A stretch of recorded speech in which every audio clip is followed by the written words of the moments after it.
Орны маань нийслэл Улаанбаатар хот өдрөөс өдөр ирэх тутам онгижин цэцгэлж байна.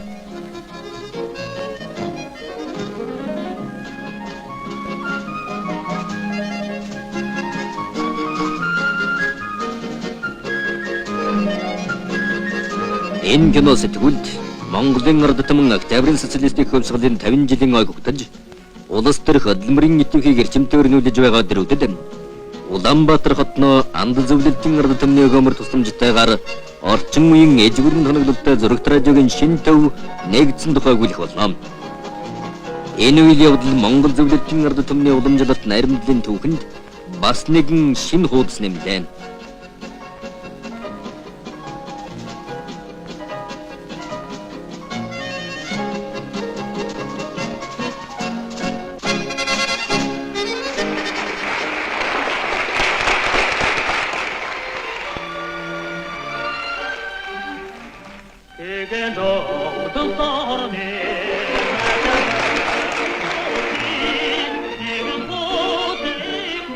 Зөвлөлт толгойд улсын коммунист намын 23 дугаар их хурал нэгдсэн бэлэг дэмбэрэлтэй сайхан өдөр Монголын зурагт радиогийн төвийн суурь тавигдсан билээ.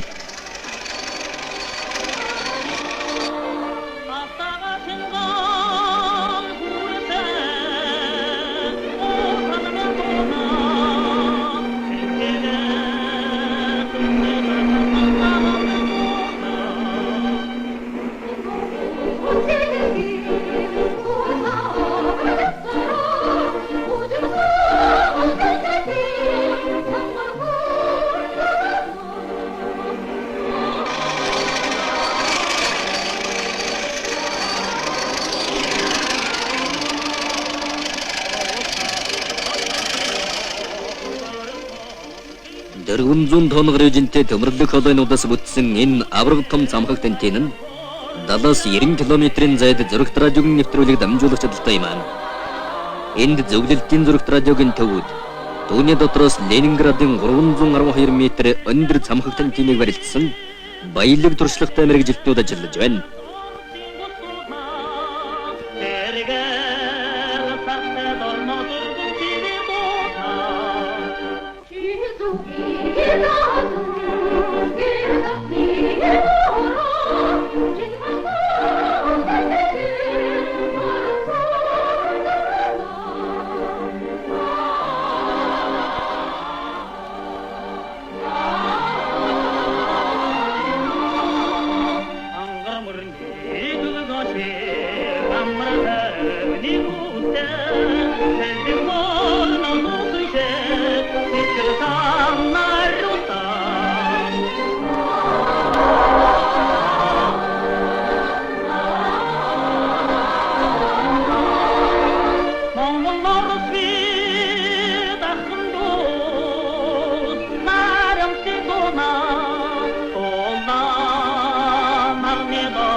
Зөвлөлтийн бэрлэгэн 2 дугаар трестийн хамт олон Монголын зурагт радиогийн төвийг хугацаанаас нь 2 сарын өмнө дуусгаж хөдөлмөрийнхэн энэ дэжиг ах トゥ Монгол нөхөдөө агуйх Октябрийн 50 жилийн ойн бэлэг болгон барьлаа.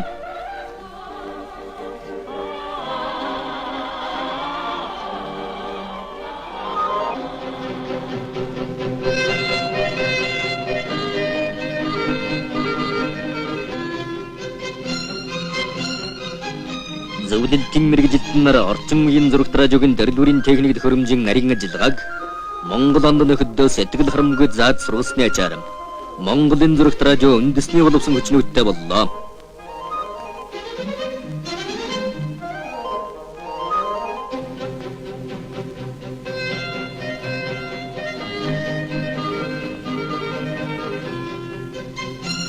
Зурагт радиогийн төвн шууд нэвтрүүлэг явуулах танхим кино зураг дамжуулах электронны аппарат, цагт 50,000 шометр цэвэр гаргах чадaltaй гар жуулагч, дуу дүрс бичлэгийн магнитофон, хятбагын долгионы станц болон уран бүтээлчид техникчдийн ажиллах өрөө тасалгаан, заслаг тавилаар бүрэн хангагдсан нийтдээ 24,800 шометр эзэл хүнтэй юм аа.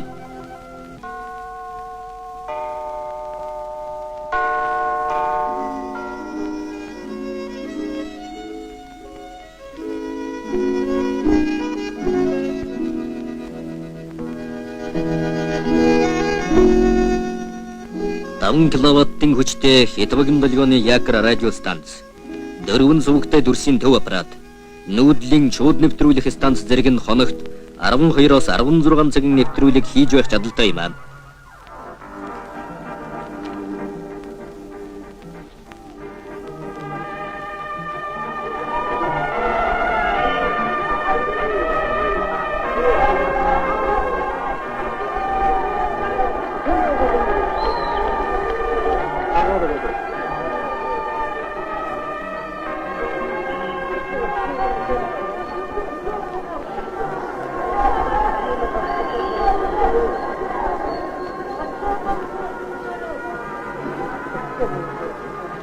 Зурагт радион манай нам төрийн гадаад дотоод бодлого, манай социалист байгуулалтын салбар бүхэнд гарч байгаа ололт амжилтыг сурталчлах, шинжлэх ухаан, соёл, урлаг, утга зохиолын шилдэг бүтээлүүдийг дэлгэрүүлэх, зөвлөлт холбоотуулс болон социалист орнуудын ард түмний амьдрал, ололт амжилтыг өөрийн орны хөдөлмөрчдөд танилцуулж байх болно.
Манай зурагт радион дэлгэцээрээ дамжуулан өөрийн орны хөдөлмөр, соёл, урлаг, шинжлэх ухааны шилдэг хөмсийг үзэгчдтэйгээ байнга золгуулж байх болно.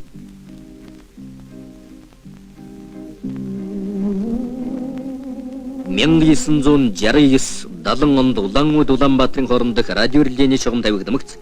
Зөвлөлт холбоотуулс болон ах トゥ социалист орнуудын зурагт радиогийн программыг Улаанбаатараас гадна Сүхбаатар дархан хотуудад дамжуулан ертөнцийн сонин сайхныг нүдэрэн үзэх бололцоо нэгдэх юм аа.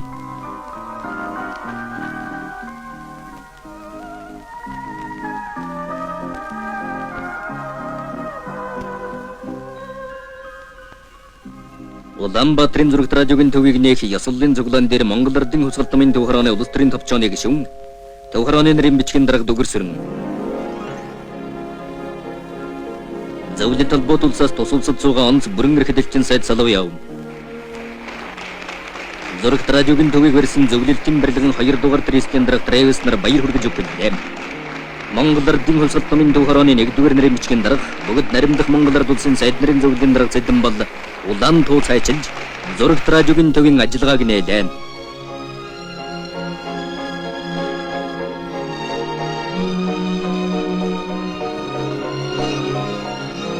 Зөвлөлтийн ард түмний авьяас билэг төвгүүд өгтийн гараар бүтээгдсэн Монголын зурагт радиогийн энэ гэрэлт цамхаг нь Монгол зөвлөлтийн ард түмний гамбат наримдлын мөнхийн бэлэг тэмдэг болон үрд гэрэлтэн сүндэрлэж байх болно.